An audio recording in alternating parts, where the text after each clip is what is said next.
Hey, what is going on, YouTube? It's the brain of the mainframe, Nile Scala here, with another thrilling and exciting and awesome episode of Crowdfunding Comics with my good pal, Mr. Billy Tucci. What's going on, What's Mr. Tucci? happening? Not too much, bro. What's going on with you? Nothing much. I just like our music so much, so I like to hear that beginning. Get you pumped and ready? I'm ready. I'm ready. Another thrilling and exciting and awesome. You still playing it, bro? No, I stopped comics with my good pal, Mr. Billy Tucci. If any of our lovely guests happen to have the stream playing, please hit that mute. Nothing much. I just like our music so much, so I like to. That was me. I didn't know it was gonna last that long. Get you pumped and ready. I'm ready. That's still you, bro? And exciting. No. You still playing it, bro? No, I stopped. Comics with my good pal, Mr. Billy Tucci. If any of our lovely guests What is happen to going have on right the, now? Stream playing, please hit that Is mute. there a full moon tonight? That was me. I didn't know it was gonna last that long. Do-do-do-do-do-do. That's still you, bro? All right. This is just wonderful. What the hell is that from? I have no clue. Wonderful, wonderful, wonderful. Billy likes hearing Niall's voice. That's true. Yeah, I'm muted. Are any of you guys, Aaron, Yo, Chael, are you guys have the video on? I just got my phone on. And you got yours muted, Chael? Yeah. Wonderful. Billy likes hearing Niall's voice. That's true. That is weird. And it's like, And so, man, the Skype is working like it's so weird tonight. oh man. Ba-ba-da-ba-da-ba-ba. Now yours muted, Chael. Yo. Well then, what happens if we Yeah, switch really. screens? Weird. It's like I'm sorry, gentlemen. This is like a full moon tonight with all the issues we've had thus far before the even show, and now. You there? Yeah, I'm here. Was it you? I don't think so. It's gone now. Well, I was gonna quit out. It's Chael. You there? No, not me. That's not us. Oh, cool. Fine. Well, it's gone now. Easy. Hang on. I might go on though because I'm Don't just jinx it. outside, so I'm opening it up again. Okay. Oh my god. Oh, Billy. Hey guys, we're sorry about that. Oh, Billy. Well, it's all- anywho, everyone, we've got the lovely Aaron Wroblewski and Chael Roberts on the show tonight. Sorry for all of these interesting issues, Billy Tucci. And, Dude, you know, yeah, so... it's my fault. So anywho, gentlemen, we're so happy to have you guys on. You guys have two amazing, both of you each have your own different campaigns going on. Aaron, you've got a Kickstarter going on. Chael, you got an Indiegogo going on. And you guys are doing a phenomenal job so far with your campaigns. And you guys both definitely have some awesome books. And thank you for the previews both of you guys sent of some of your pages and of your books and stuff. It's definitely... worth it. So, first and foremost, I'd like to tell everyone out there to take the time to check this out and, check out their campaigns. The links are in the description and see what these guys have cooking up. But first and foremost, what I'd love to do is I'd love to get to know you guys a little better, kind of your origin stories. How did you guys get into comics? What inspired you guys to, actually start doing crowdfunding? And Aaron, if I can, I'd like to start with you. Tell us a little bit about yourself. I kind of got into comics only recently, really. I've been writing scripts at the start for TV and film, and then I branched into comics because one of the agencies I'm with suggested I turn one of my TV series, Enenra, into a graphic novel, and it kind of branched from there, really, and I've been branching into comics ever since. And it's only been through them I actually met the artist who's been doing Enenra, and he's been brilliant. Mm-hmm. And then really I've just been kind of dabbling with other projects. I've probably got another 3 finished, but I just don't have the funds to actually get them off my laptop and into the world. So it's kind of Kickstarter is my pretty much Your only Kickstart? go-between, really. Yeah. Your Kickstart? Yeah. That's fantastic. So when you decided to actually write comics, did you do any research? Were you looking at what any of the other guys in the industry were doing? How did you come up with your format in writing? I googled the hell out of it, to be honest. I probably downloaded at least 10 different templates. Went on to, I think it was Image Comics, because they had like submission guidelines and actual templates of how they kind of like things set out. The reason why issue 1 of Enenra, which is complete and with publishers, took so long is because he was actually in script form for a TV. And Ezekiel, the artist, said, could you actually write it, like the last 10 or so pages, as a graphic novel? Because it was taking him so long to work out what I wanted. Yeah. Because he was basically going back and forth. He said, I'll take that out. I want this angle. I want this angle. Was as well, just write it like a graphic novel. And so from then on, I have been, and it's a lot easier for the artist, especially. What were some of the scripts that you looked at for the format to learn the comic format that's different than this, the screenwriting format? I think it was, I think I found a copy of, what was it called? Sandman was one of them. Oh yeah. Work with the best, right? Yeah, and Lucifer as well, because I watched it off Netflix, loved it, big fan. Mm-hmm. So I thought, I want to go for the best ones. So luckily I found those after searching high and low on Google. Gotta love Google. Oh, Google's the best. Google University, as they call it. Yeah. Now, when you do these scripts, like say you do panel 1, do you do a full description? Do you do like bird's eye view, worm's eye view, medium shot, 2-shot? Do you add that kind of descriptions for Ezekiel? Yeah, I usually start off, obviously page 1, big bold at the top.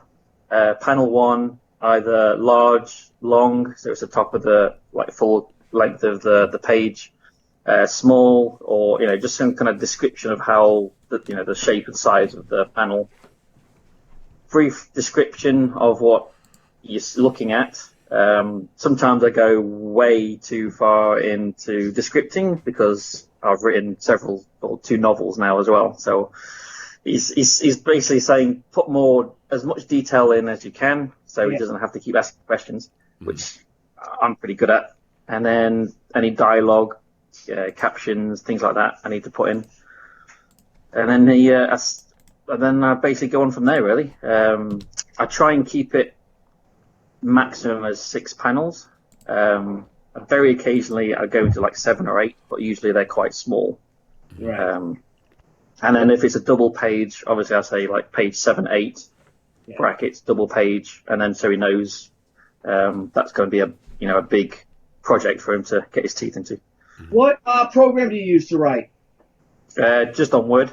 Yeah, that's what I find. I love I don't know about you, Nile, or Cal, what you guys do, but some people use Scriptwriter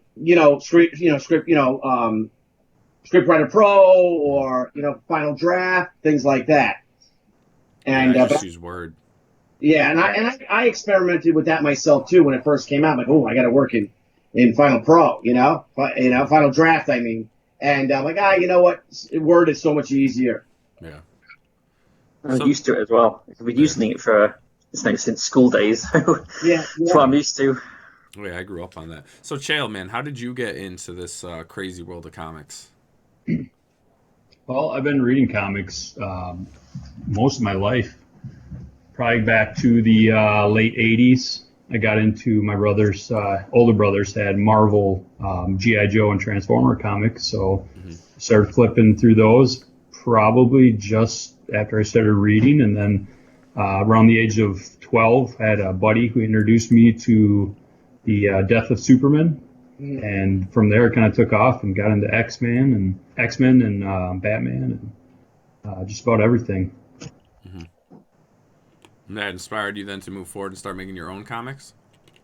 Yeah, I never had a goal of making comics, I guess. When I was in the military, early 2000s, I started writing.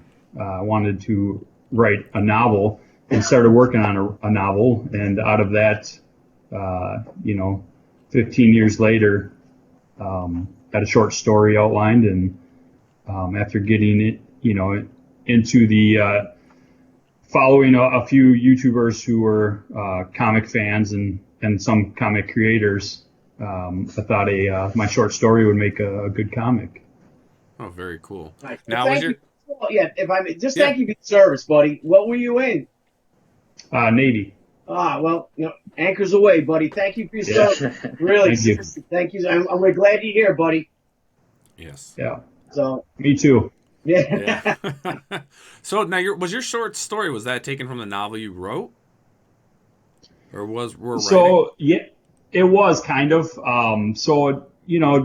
I never published the novel. I'm actually still working on it. I've been working on it forever, and it wasn't. I always wanted to write, but I never had the. I was always kind of what they call a closet geek.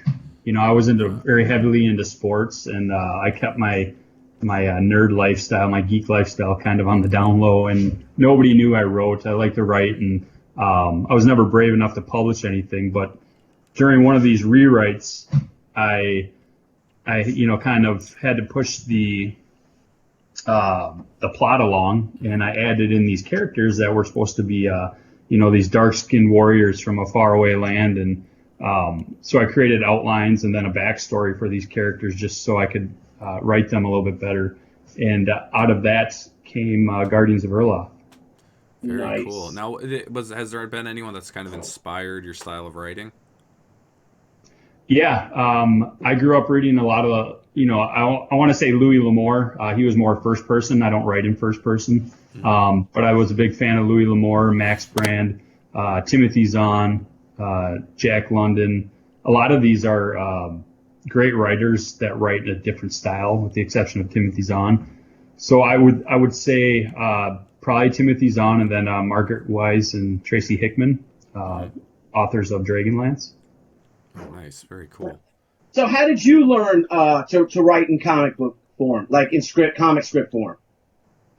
Google. Yeah,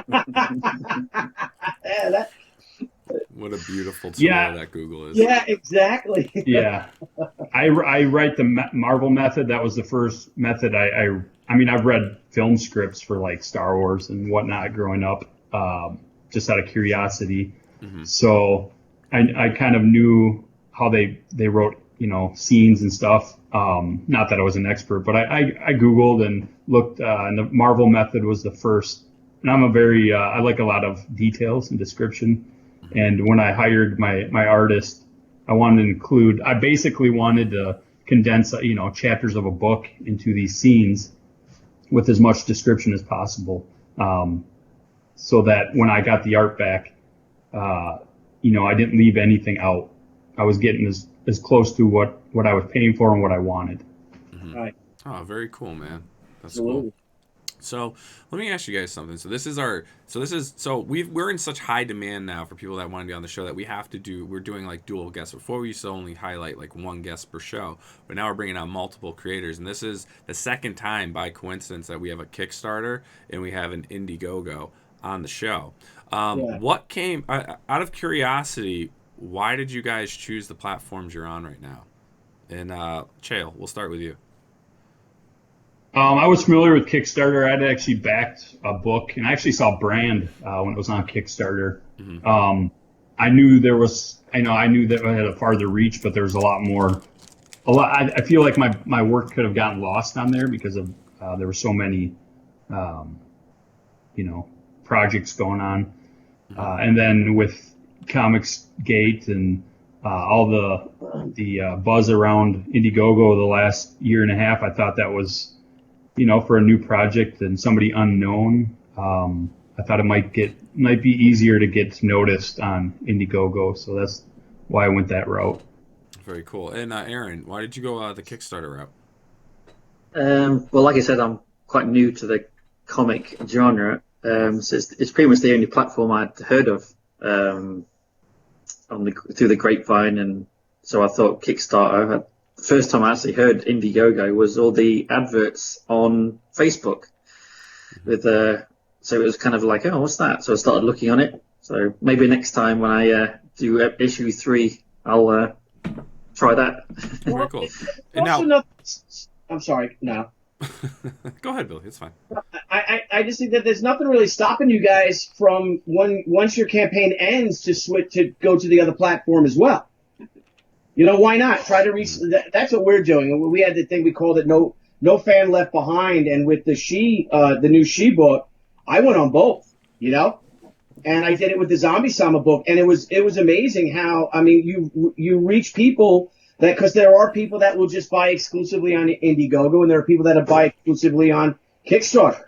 And I like to look at them. I think we all should start looking at them as a store. Like shopping at Target and shopping at Walmart, say. Yeah. Or Home Depot and Lowe's, whatever you're into. Yeah. Most of the what? Or Home Depot and Lowe's, whatever you're into. Yeah, and the thing is that you've done most of the work already when you created the first campaign. Yeah. So. Yeah, it's a cool thing to look into. Now, both of you, this is, and correct me if I'm wrong, is this for each of you your second crowdfunding campaign? Yes, for me, it's the second. Third for me. Third for you? Okay. But it's for Chael, for you, it's the second in this series? Yeah, I did two campaigns to the first volume. Fantastic. Awesome. So let's jump into this, guys. Let's get right in. So, Aaron, I'm gonna jump in with you. What is and correct me if I say it wrong. Enenra? Yes. Perfect. I got it. Woohoo! I hope I'm pronouncing it right because it's actually Japanese in origin. So. Oh, very cool. Now, what does that mean? It's loosely, it's a smoke demon. Oh, very cool. But how I use it is very loosely translated. So there is a clue in the name, but it's not necessarily how you think it. Oh, that is interesting. a terrifying cover. It is a terrifying cover. Before that's the idea. Yeah, can you give us a little insight on what the story is and It's a British Airways flight arrives into Heathrow airspace, and all communication attempts fail. They can't raise any of the aircrew or anything. So, influenced by a very unofficial third party, the airliner is remotely operated and landed at Heathrow, where a group of doctors from the European Centre for Disease and Control, easy for me to say, gain access to the aircraft, and they find basically a virus has taken over, and basically a black fleshy mass has covered the aircraft. Many bodies are cocooned, others are basically ripped apart. And it basically follows them as they struggle to understand what the hell is going on.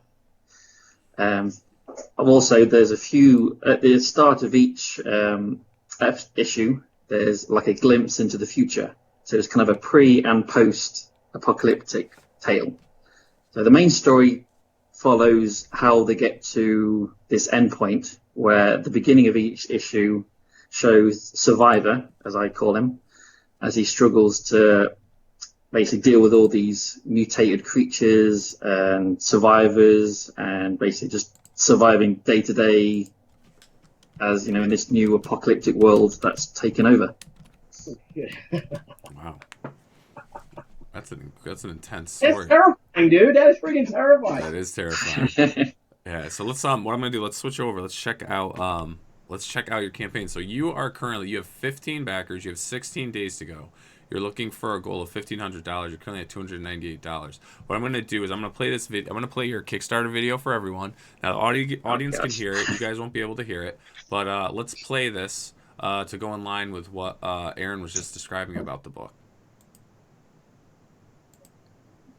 Hello, everyone. My name is Aaron.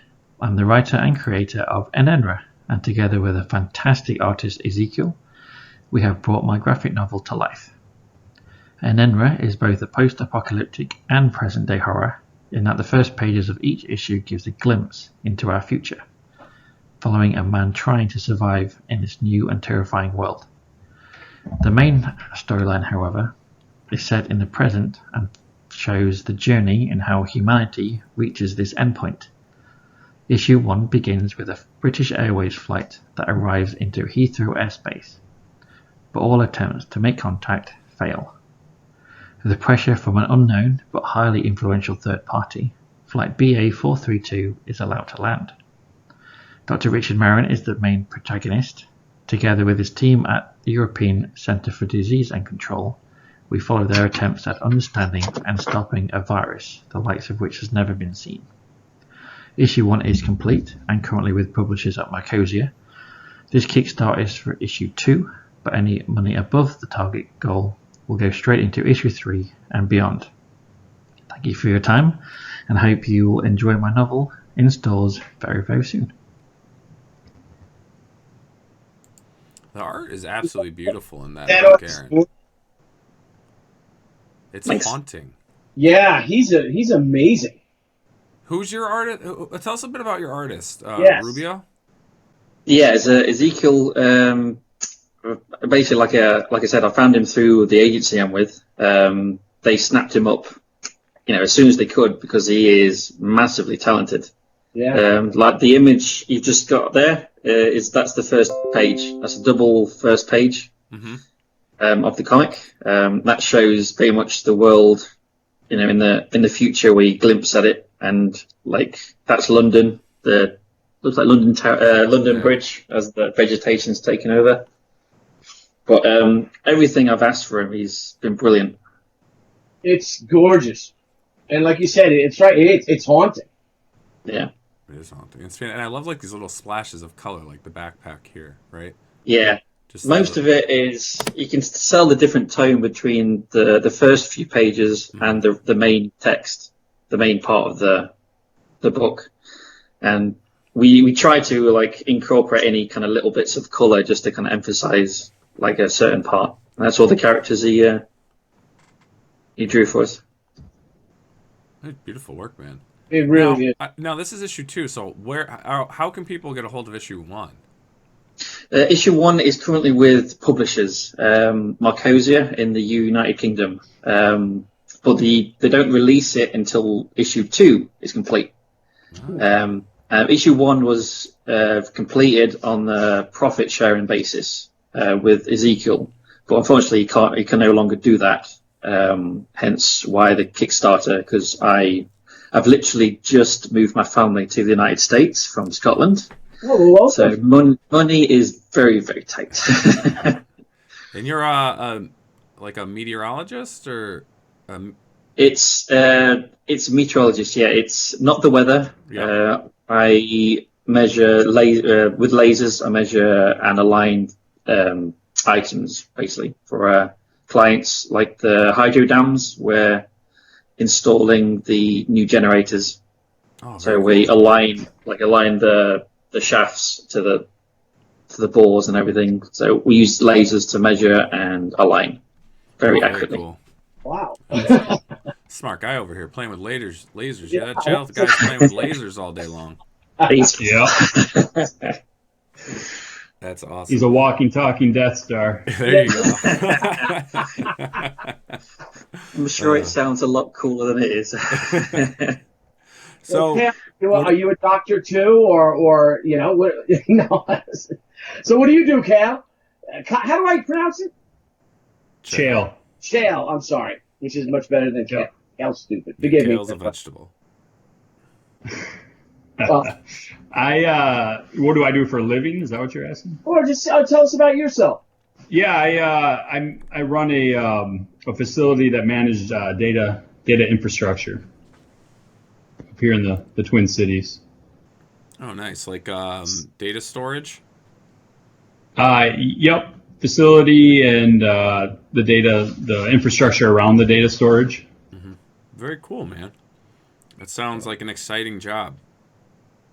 It is. It's a good job. I can't complain. Very cool, very cool. And so let's jump in. Let's get into what you have going on, man. Let's check out Guardians of Erloth. Sure. So what I'm going to do, I'm going to play your video, and then we'll get into a bit of the, tell us more about the story and everything. Okay.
Very cool, man. Again, another campaign with great, great art. So, yeah, let's get into it. Tell us a bit about Guardians of Erloth. Yeah, so Guardians of Erloth, titled The Last Leopard King. It's going to be a 4-part or 4-volume series. And the story is built around the hero's journey, following a guardian named Caius, who's the main character, on his journey from being a prince to being taken captive by the main antagonists throughout the series, which are called Lysar. They're a lizard men, where he's placed in slavery, and then it moves on to his ultimate destiny of discovering magical abilities, learning from his mentor how to harness those powers, and what it means to be a guardian of Erloth. Volume 1 laid the foundation of the world of Erloth, and also the kingdom of Pardis. And it covers the start of the war between the humans and the Lysar, the lizard men. And it ends with the capture of Caius, as you saw in the video, as he's being led away in chains. This is volume 2. It picks up about 5 years after, and basically enters the mentor, and we meet a group of companions led by this mentor, who's a guardian. They're coming to seek answers. They meet up with the survivors of the war, of the humans, and search for the prince, who's rumored to be still alive, living amongst the captured humans. So the story also centers around an item called the Shard of Pardis, which is being sought after by the Jade Sorceress, who's the big bad, and who's pulling strings behind the scene. Very cool. What I have to ask, what inspired you to create this story, though? Because it's a very deep. It's not even a story. You're creating a world. Yeah, it's a big story. Yeah, I grew up after the age of 5 without a television in the home, and my main outlet of entertainment was reading. So I read, I was reading at a high level at a very young age, and that's all I did was read. If I wasn't kicked out of the house to go play, I was, in my room reading. And I got into fantasy probably about the age of 12, and Dragonlance was huge. That was my introduction to the fantasy, D&D. And I never played D&D because my parents were very conservative Christians, and that wasn't allowed in the house. But I've been world building for the last, like I said, I started building this world in 2002 while I was in boot camp. And if you don't know anything about basic training, you have the clothes on your back and a few clothes in your little cubby. Yeah. That's yours. That's your little territory. The only way to survive is mentally. Physically, it wasn't a challenge for me, but mentally, you're on your own. You have people screaming and yelling at you, telling you what to do. You've got to find a way to cope, because no matter who you are, it's a challenge. So my way of coping was thinking about the books I read leading up to the basic training, knowing I would have them taken away if I had brought them. And I just started, I always had a creative bone, and I wanted to create my own novel, my own story, my own world. And I love the video games and the books and the stories that had world building, that had a lot happening in the background, that, like Star Wars, Mos Eisley Cantina. You're following Luke Skywalker walking into the cantina, but in the background you're seeing all these creatures, these Halloween costumes, these wolfmen and whatnot. So you can build, I believe you can world build without necessarily focusing on certain elements. And I've been doing it for about 15 years. So very cool. How many so in your story, what are the species involved? Because I can see from the images, it looks like we have different species involved here. Sure. So the Lysar, the lizard men, are the bad species, I guess you could call them. The good people are the humans. There's some in between, obviously. The big bad is the Jade Sorceress. She's human.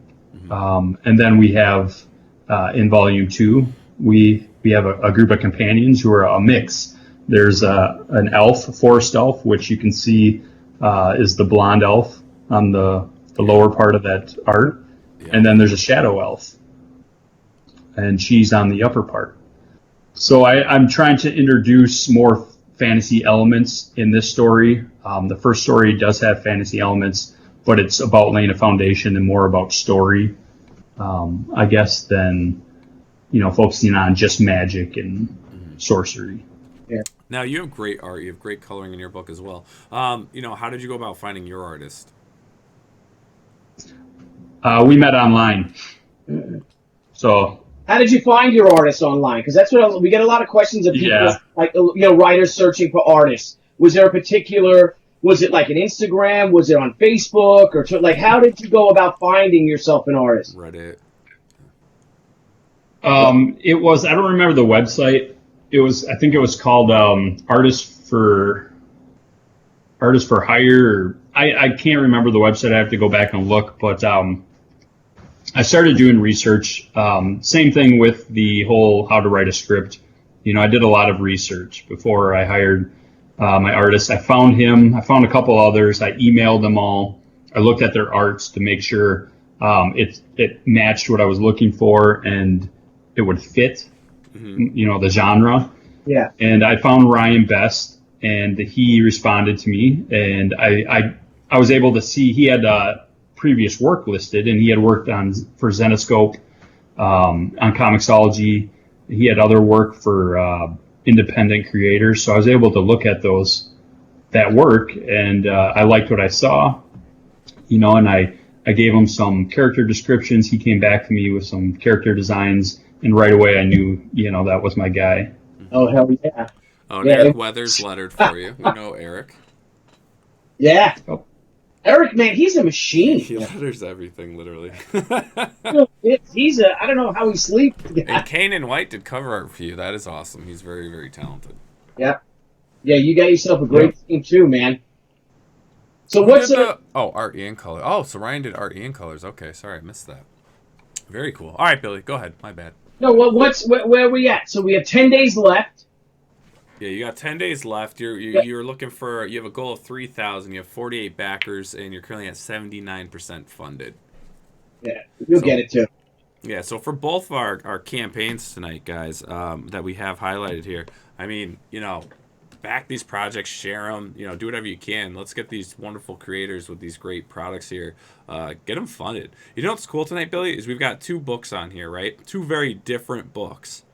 Yeah. But 2 books that, you could potentially see on the screen someday with these stories. Oh, yeah. I mean, well, one's first of all terrifying because I was just thinking about that too, what Aaron came up with, and then with Chael, I see, because I love Tolkien, like so many people, I love fantasy, and you really don't see a lot of that in comics anymore. I mean, ElfQuest Yep. was really big and stuff, and there's a lacking for that. And that audience is huge.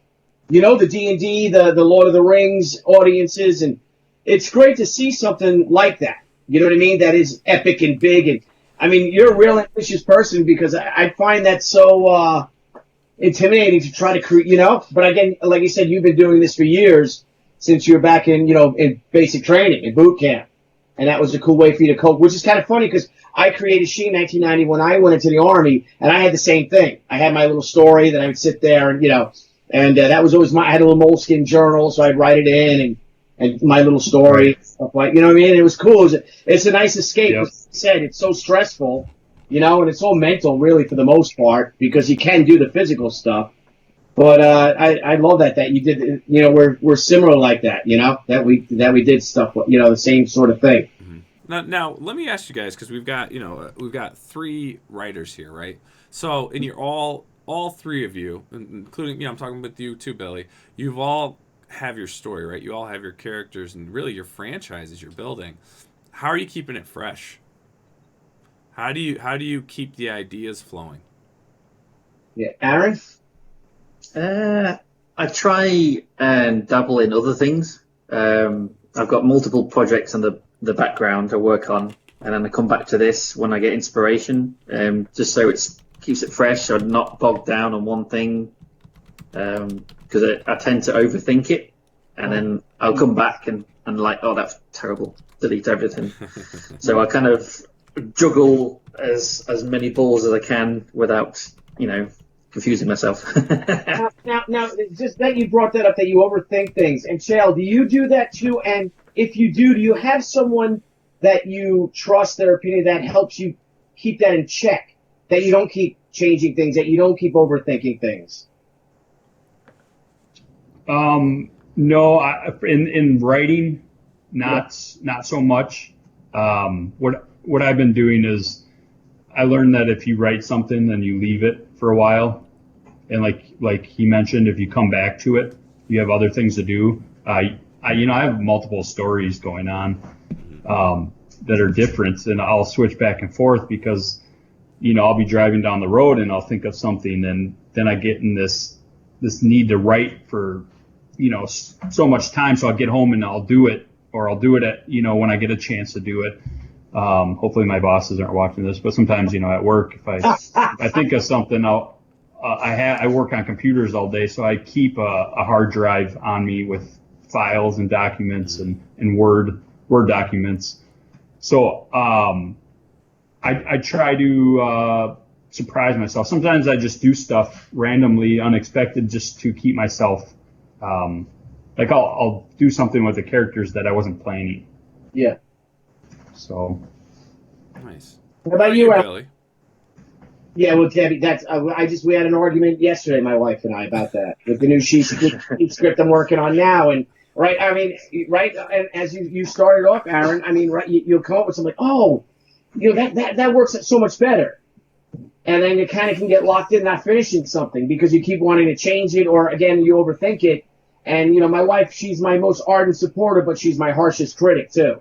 So I run things by her, and then she'll insult me, saying that, and then I gotta get back, and I get angry, and I yell at her. I don't know if you guys go through that. Like, Aaron, have you gone through that? But that she's, we've been together 30 years, so. But do you have someone that you run things by, or can you actually check yourself like Chael does?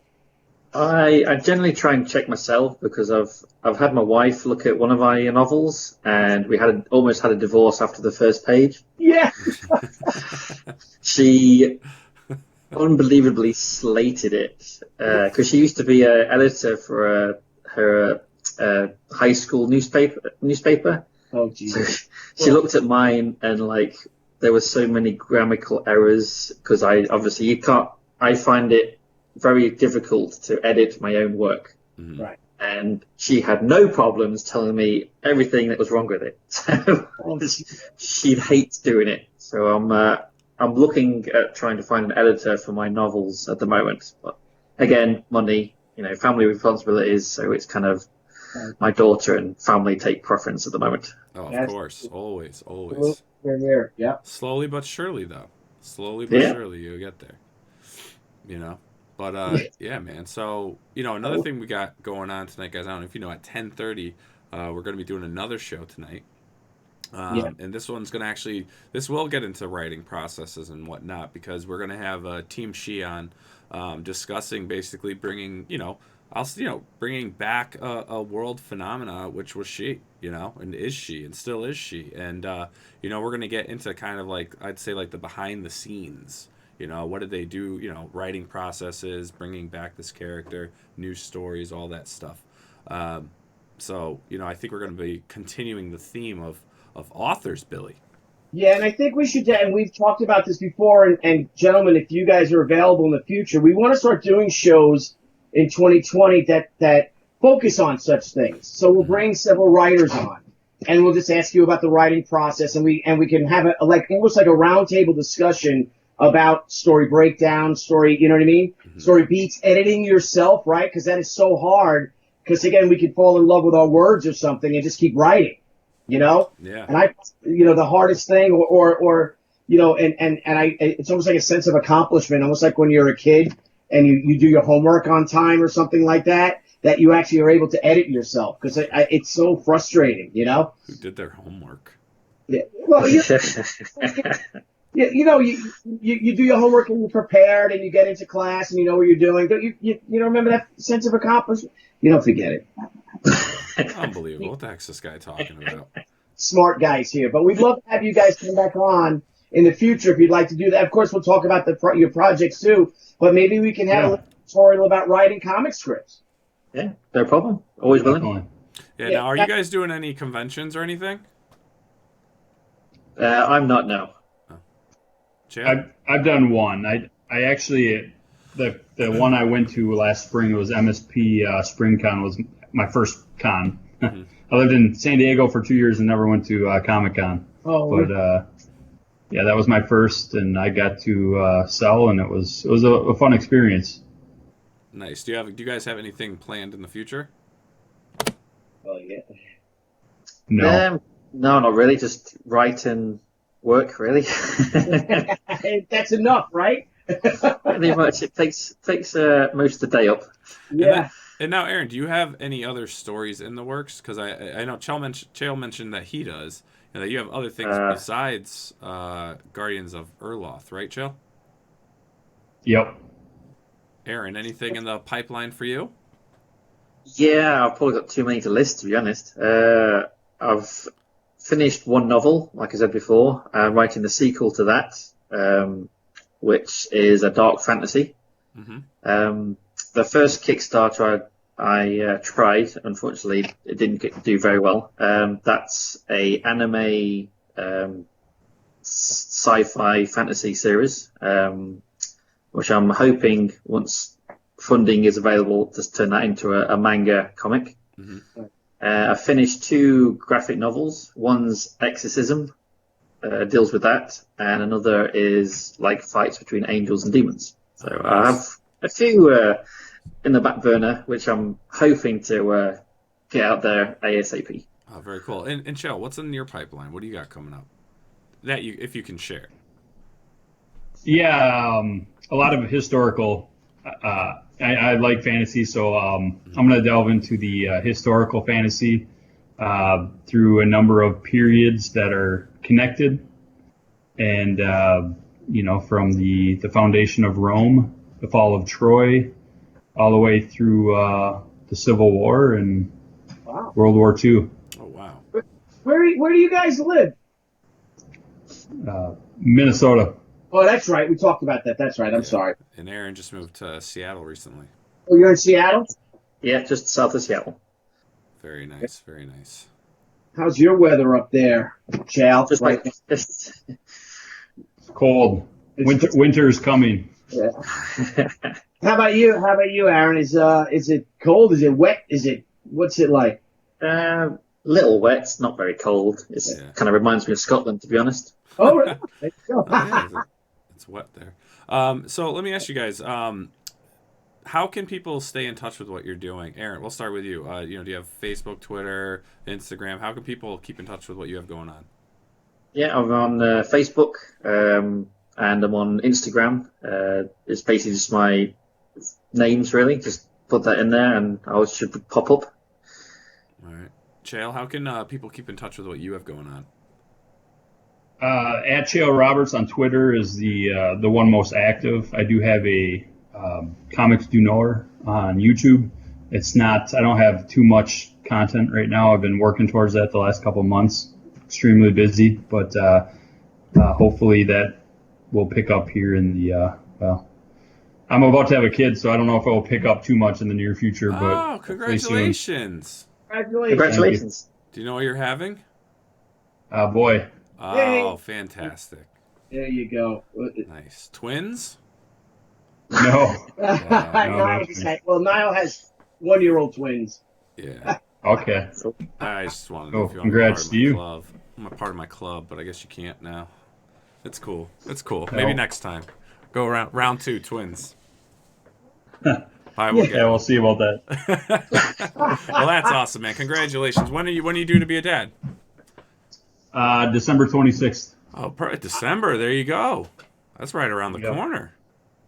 Yeah. Nice, man. Isn't that on your birthday, Nile? Yeah, I'm the 30th. Oh, okay. So you were almost a New Year's baby. Almost, but not. No. I had to get out of there. I had things to do. All right, guys. So we got 2 crowdfunding call-outs tonight. First, we want to give a shout-out to we just had Wes Hartman on the show. With his Savage Sasquanash issue 1 and 2. He has 11 hours to go. He has officially reached goal just recently, so that's fantastic. It's a great book with great art. Let's continue the 11 hours to go and, help share. If you haven't backed it, trust me, he sent me the PDFs, and the book is freaking awesome.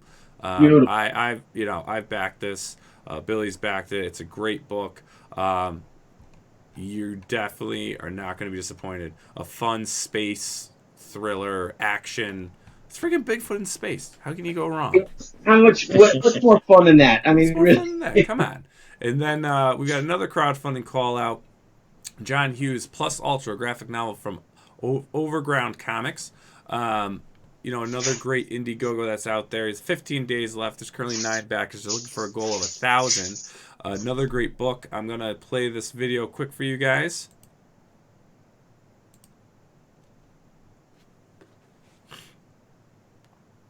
Hey guys, this is John from Overground Comics. I want to thank you for checking out the Indiegogo campaign for our graphic novel for our hit series Plus Ultra. This is the first time we've offered this book as a graphic novel, and if you're not familiar with the story, Plus Ultra is basically a coming-of-age story for a superhero. It's about a superpowered individual who begins her career as a superhero very selfish and very much going out for her own fame and fortune. And over the course of the series, through meeting some great characters, she ends up growing up a lot. And so it's basically a story that you can relate to. It's about finding the best in you that makes you who you're really truly meant to be, and not necessarily who you wanted to be.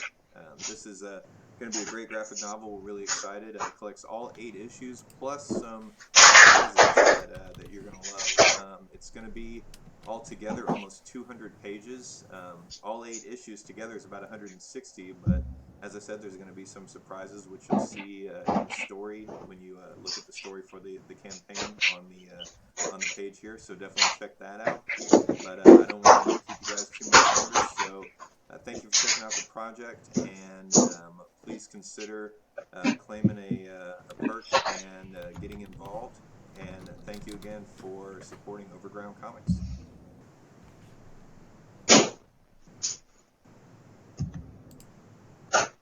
All right. I'm going to give a critique on this one, Billy. Okay. Your videos, Yes, gentlemen, on this.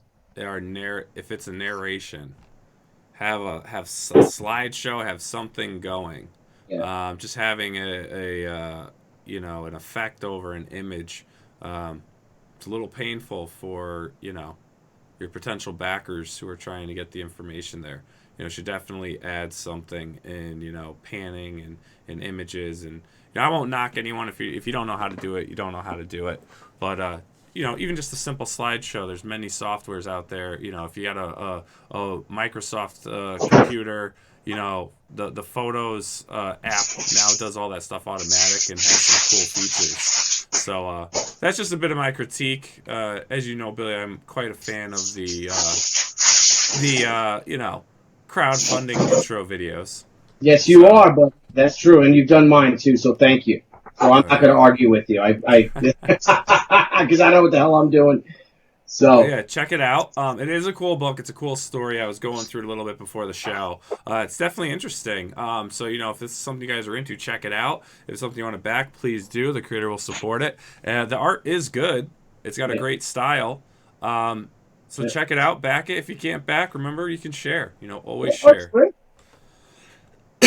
It's very interesting. Our guests, and Female character. let's get the word out for our guests, guys. If you can, please pledge. Yep. And even if you can't, we get it. Things are, things get expensive. If you can't, at least share it. Share Oh, fantastic! You got you got two more backers.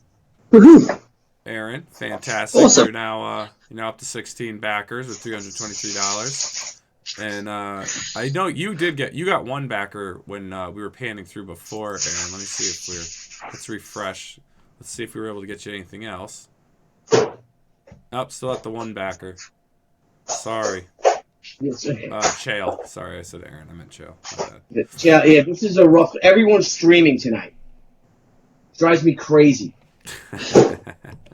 But people always come back to our show and watch it, and later on we get a lot of repeat, a lot of what do you call those views, Nile? When they're not live views, when they just views. visit. They're all views. Yeah, they're just views. I call it in the syndicated views. But you guys will definitely get funded. You guys got great products. Crowdfunding Comics will continue to share your campaigns on Twitter, Facebook, Instagram. We'll try to throw you guys in for a couple more crowdfunding call-outs before your campaign's over. So again, Aaron, Chael, I'd like to thank you guys for coming on the show. And if you'd like, feel free to join us at 10:30 for our chatting with the Team She. And we'll be talking actually a lot of writing processes and things like that. So again, guys, thank you so much for coming on. Yeah, and All right, thanks for having us. yeah, you guys share these. Please share it. Get it out there. Spread the word. I mean, the both those stories. The art is amazing, and two completely different stories. One Indiegogo platform, one Kickstarter platform, and these guys are. Yeah, we got such an eclectic amount of talent. It's fantastic. I love what's going on in comics these days. I really do. Support these projects, guys, please. Yeah, awesome. And I'll finish reading the PDF you sent over, Chael. I'll let you know. So far, so good, man. Yeah. All right, thank you. So far, Thank so you, good. boys. Great luck. We'll hope to see you. And again, please come on when we have our writers. When we have our writers show about Definitely. story. Yeah. And if you guys, if you're running another campaign or anything, let me know. If you have anything going on, email us. We'll get you back on the show. Absolutely, every time. Awesome. All right, thanks, guys. All right, gentlemen, have a great night. Everyone, again, if you want to join us, I put the link in, I'll throw the link back in the chat. We're going to be going live again at 10:30 p.m. With a little special, just talking some processes and getting into a little in-depth with Team She. So if you can join us, we'd love to see you. The link is in the chat, so you can just set that reminder, and we'll be back up live in about 20 minutes. All right. All right, have a great night, everyone. Aaron, you're awesome. Chael, you're awesome. You guys are great. We love you, and you guys will be funded. Yeah. Boom. Boys, for coming on. Thanks, Niall. Thank you. Hey guys, thanks again for tuning into Crowdfunding Comics. We look forward to hanging out with all of our crowdfunding fans every time we go live. And don't forget to click the link below and subscribe to our channel. And there's a little bell. You may want to hit that too. This way you get all the great notifications when we go live and when we upload some awesome content. You want to follow us? Sure, go right ahead at Twitter at CrowdFundComics with an X, Instagram Crowdfunding Comics, and Facebook at Crowdfunding Comics. Till next time, crowdfunding fans, we'll see you soon.